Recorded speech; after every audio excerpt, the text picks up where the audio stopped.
Hi, hopefully all of you are doing good. Now in the previous two videos we were basically discussing on how to visualize this MNIST dataset, right? And while doing that we basically developed these two donut charts, right, which is basically showing up the training dataset distribution as well as the testing dataset distribution. We also discussed about how to annotate a graph, right, graph annotation, and we have displayed this overall image, like what is the overall dataset size here in the middle of this graph over here for these two graphs, right? Now in this video so there is only one part left now for this visualizing the MNIST dataset, is like how to see the images over there, right? So what I am trying to achieve in this video is if I click on any of this label in this pie chart over here, let's say this is the level 1, right? So it should show me the image of a handwritten image of that digit 1 over here somewhere in the below. Okay, now if you see it, like for level 1 for the training dataset, we have almost 6,742 images available. So what we'll do is we will randomly pick up among those images and we will display it over there. Okay, same thing will happen if I click over here in the testing dataset as well. In the same portion, or basically we'll be creating a separate card over here, and that card should display that particular image as well whenever I'll be clicking on testing dataset or I'll be clicking on training dataset over here. Okay, so let's start. So I will go back to the code portion which we were developing, right? So we were basically working on this callback where we are basically returning these three things for our these three things over here, right? Step 1, step 2 and step 3. Now we are in step 1. That means we are basically checking like whether this accordion item is visualized MNIST dataset or not. Then we were doing this stuff, right? Now we are saying we will be adding another card below. So that means if we see it over here, so in the visualize MNIST, so you already have this card for training and testing, right? We will have another card over here. So before that we are basically defining this card header and card body in a separate variable. So let's follow the same pattern, right? So we will say card for image label image display. Okay, so here we will be displaying that image over here. So let me copy this one. Okay, label over here. So in the card header we will say click on the donut chart, to display image. Okay, and we will say it will be chosen randomly, because it will be very much difficult and it will not look good if I display like thousands of, like almost 10,000 of images over there. So we will try to visualize one by one there. Okay, so that will be our card header, and in the card body currently we will just keep a div over here. I will tell you why I have done that. Okay, so let's give an ID of this div. Let's say it is clicked label image div over here. So this will be and this card will be added as a separate row, correct? So our first row is ending over there. So what I'll do is we will just create another row here, correct? Inside that row we will have a column for our card. So I'll just copy this guy over here, and this card I will be displaying that particular div, right? So we are just creating the skeleton over here. I think this spelling is incorrect here. The spelling is incorrect. Okay, so we have just created this skeleton Okay, so let's save it and try to see. I think there is some error over here. Okay, in the call I have not basically completed that bracket over here, so that's the reason it was throwing me error. So that's fine. So if I just go over there now, let it deploy. So we have created this particular card over here. Now if you see, like, this card is actually not looking good, so we may need some space over there. So what we can do is we can add another row in between, and we can have a HTML line break over there. Okay, so we'll say dbc.row, and inside that row we will have dbc.call. okay, inside that call we can have a html.br over here. It should be capital BR. Okay, it should be a capital BR over here. So that should be enough to put a line break here in between these three cards over here, in the top row and the bottom row over here. Okay, you have to give a comma over here. Let's run it again.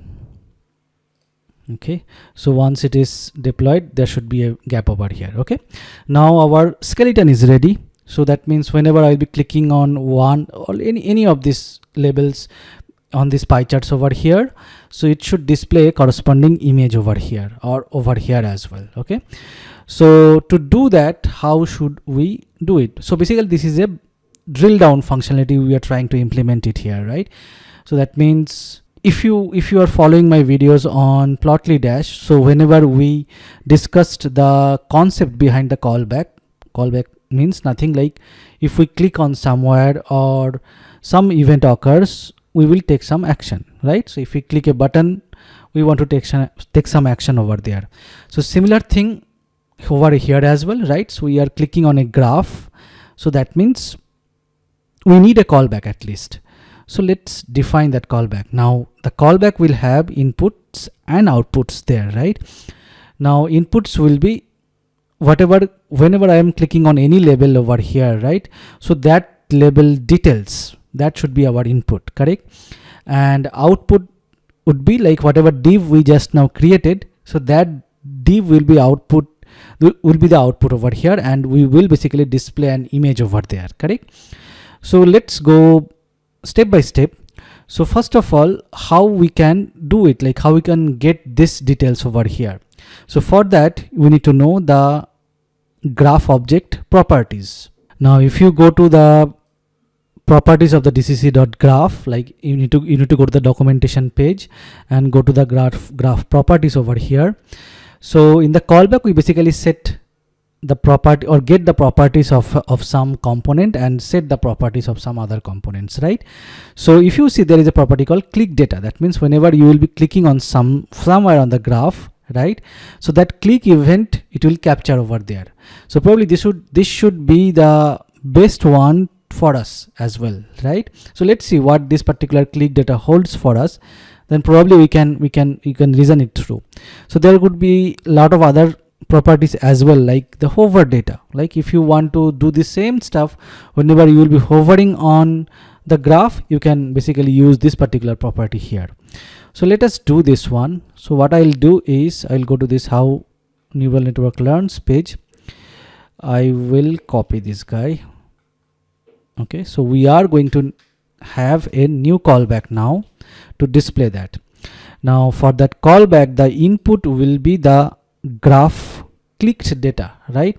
Now for that, okay, let's create the document, basically skeleton first. So definition, I'll say render label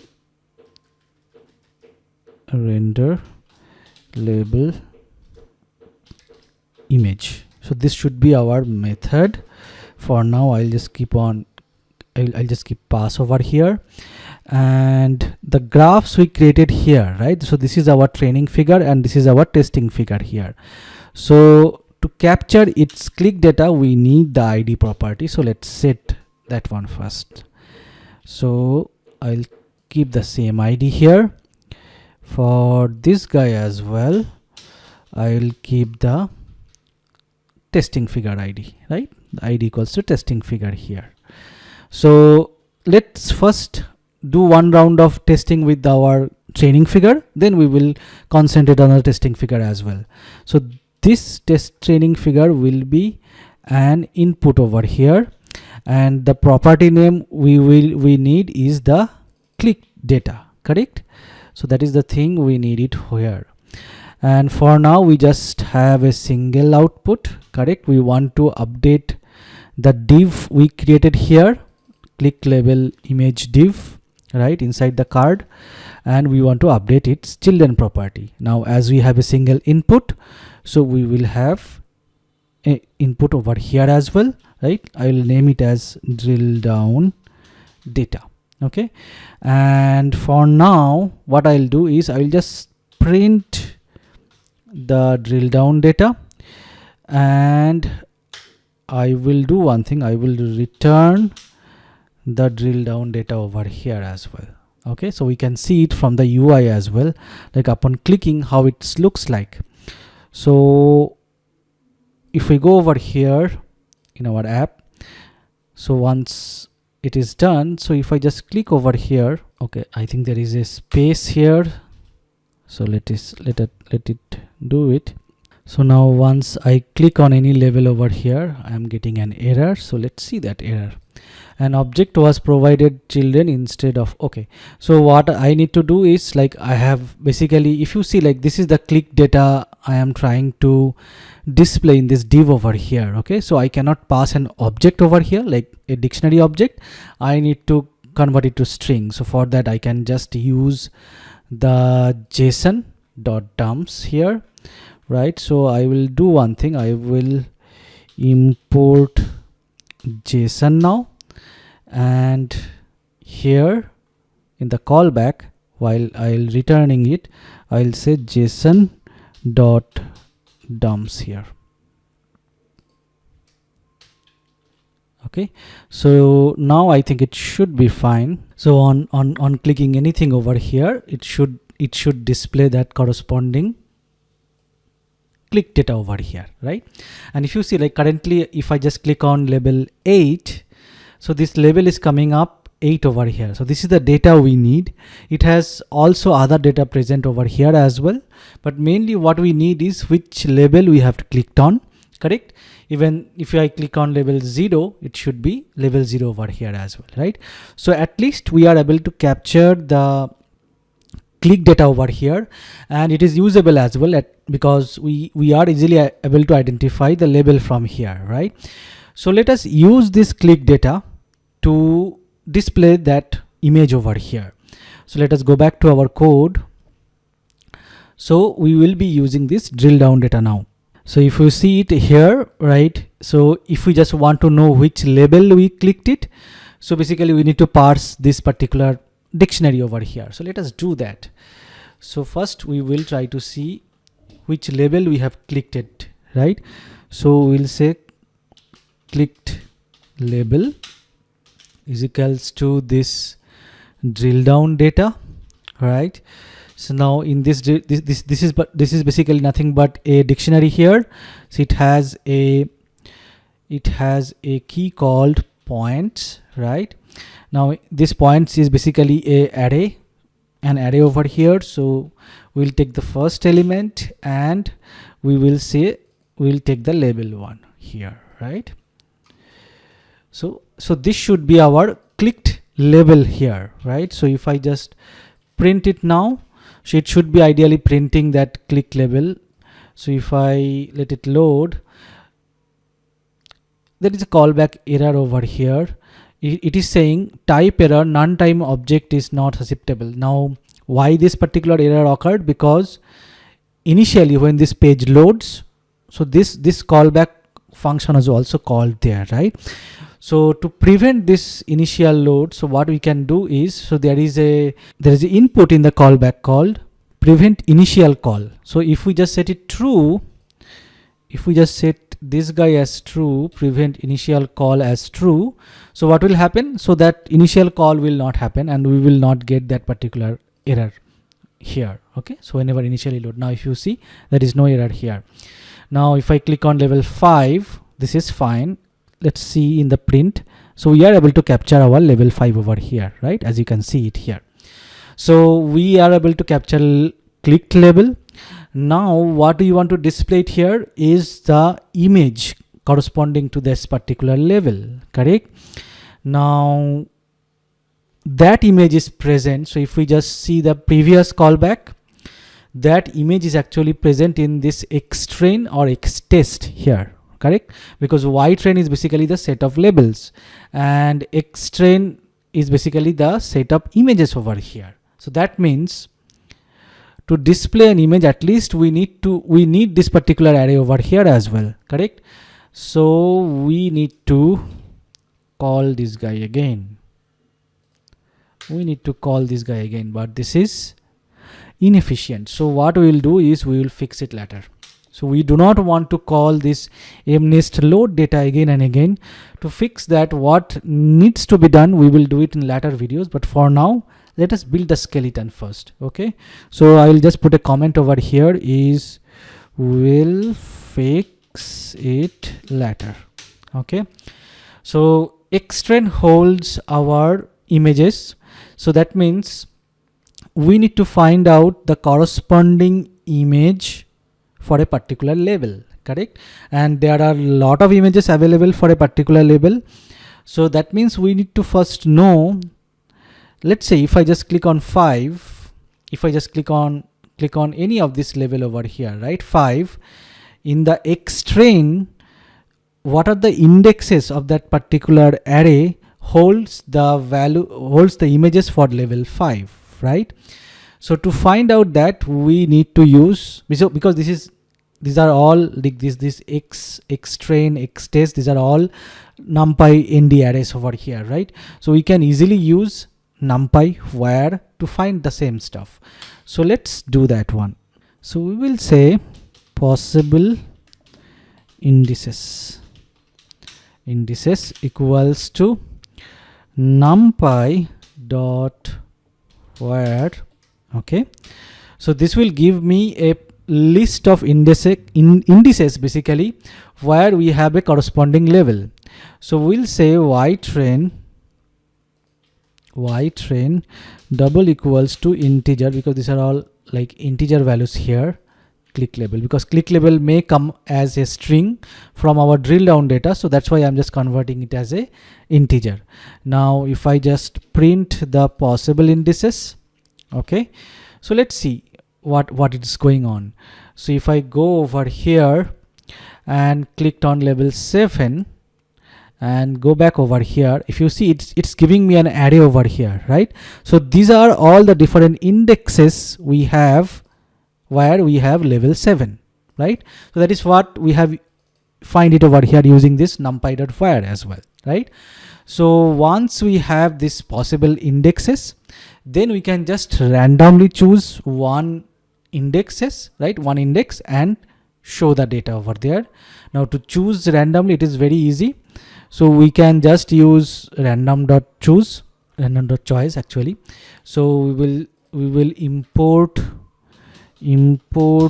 random first, okay, and then we will say it over here in our callback is chosen image is equals to random dot choice.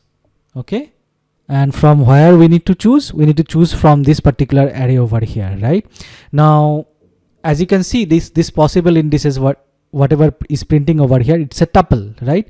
The tuple first element is the array, second element is its data type over here, right? So what I'll say is possible indices, we need to choose it from the array, so that's why I'm just getting the first element of this tuple over here. Okay, so chosen image, you can either print it, or better I will do one thing. Now let us visualize that particular image over here, right? So this should be an numpy array here, right? And this numpy array, we can visualize it using the plotly express IamShow. So image show basically, right? So we already have plotly express used for creating that pie chart, right? So whenever you will see that we already used px.pie chart.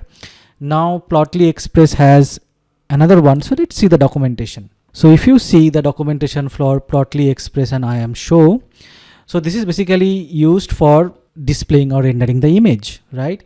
And it has a parameter called img, which is basically takes an array like image or x array. And if you see, like, these are we have this format over here for our image as well, right? So with the RGB values, so we can pass our array, like whatever array we have in our X train. So if I just go back here, so whatever array we have, whatever image we have chosen it over here from our X train, we can easily pass it over there as is, and it should be able to display it over there. Okay, so what I'll do is we will create a Plotly figure using px.im show, correct? And here we will be passing that image as, so basically we have first determined the possible indices, then I think better name it as chosen index, I will say. Then we are choosing basically randomly from those possible indices a particular index. Then so if we get the index for a particular label, so from X train we can basically get the image from that same index as well, right? So that's why we have basically determined that index over here. So let's remove that print, we do not need it now. So we have defined the figure. Now instead of JSON of dumps, what we'll do is dcc dot graph. So we are basically returning the graph object over here, right? So figure is equals to fig here, right? So if we do that, so ideally instead of that particular string, it should show that particular image over there. So if I just go back and see it and click on, let's say, level 1, as you can see it as expected, it is showing me a particular image and what image it has chosen. So probably we can print here, print the possible indices as well as print the chosen index as well. Okay, so let's do it again. So let's say 4. So this is an image of 4. So it has chosen from 4812, this particular index value. Okay, so similarly if you click on 5, so it should show an image, and this 5 is basically from this particular index value 55,287. So it is randomly choosing from the indexes where we have the level 5 images, and it is just showing up 1 over here. Okay, and as you can see it, like the pixel values are ranging from 0 to 255. Like over here you can see the color value is almost 254, right? And here the color value is 0. So we are able to actually visualize the digits we have in our MNIST dataset, right, randomly. Now one thing we have not addressed it in here is if we click on over here, it should also display the images from the test dataset, right? Now which we'll do it later, because we need to understand one thing is the callback source. Because if you see, like we have a single div to display the images from both of these donut charts over here, right? So that means we need to know which chart I have clicked it, right? So to get the data from that corresponding data set, right? From if I click on from here, I need to get it from the training data set, and if I click on here, I need to get it from the testing data set over there, right? So that means this is the good example of dash callback source or callback context basically. So which we will start from the next video onwards, then we will implement for both of these graphs. Okay, so 2 pending issues. One is this one, the callback source or callback context, and second is we again called this guy here, which we need to fix it as well. Okay, so whatever we have discussed in this video is how to display an image by clicking on, basically we discuss couple of stuff, how to implement drill down, right, how to display an image from an array, right. So in the next video probably we'll talk about that callback context and other stuff as well. So hopefully this video was helpful. See you in the next video.